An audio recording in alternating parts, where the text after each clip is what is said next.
À compter de ce jeudi, les autorités civiles seront remplacées par des autorités militaires en Ituri et dans le Nord Kivu, dans l'Est de la République démocratique du Congo. Cela fait partie des mesures de l'état d'urgence proclamées hier dans les deux régions par le président Tshisekedi.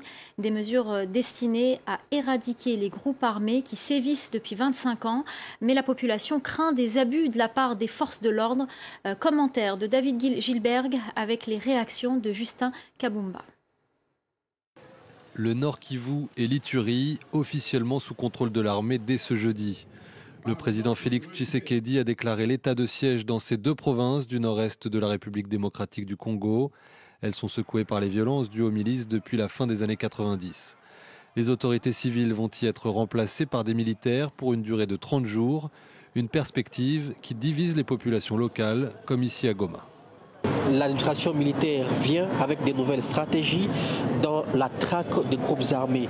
Et donc nous l'avons longtemps désiré et pour nous c'est une opportunité de voir la paix et la sécurité retourner ou même être rétablies dans notre province du Nord Kivu. Le problème aujourd'hui n'est pas de similitariser la région. Le problème aujourd'hui, c'est de savoir qu'est-ce qui serait à la base de cette insécurité à outrance. Qui sont les traîtres?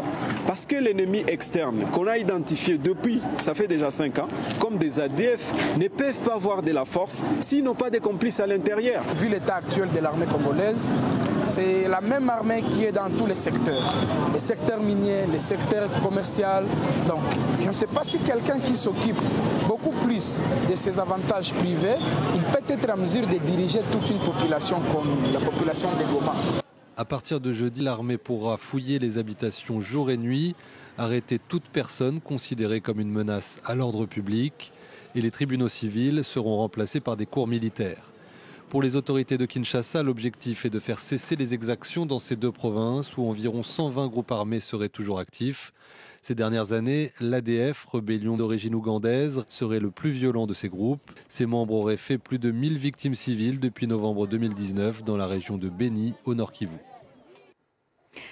La mission de l'Union africaine au Tchad s'est exprimée, envoyée jeudi pour déterminer si l'organisation prendrait des sanctions contre le pays dirigé par une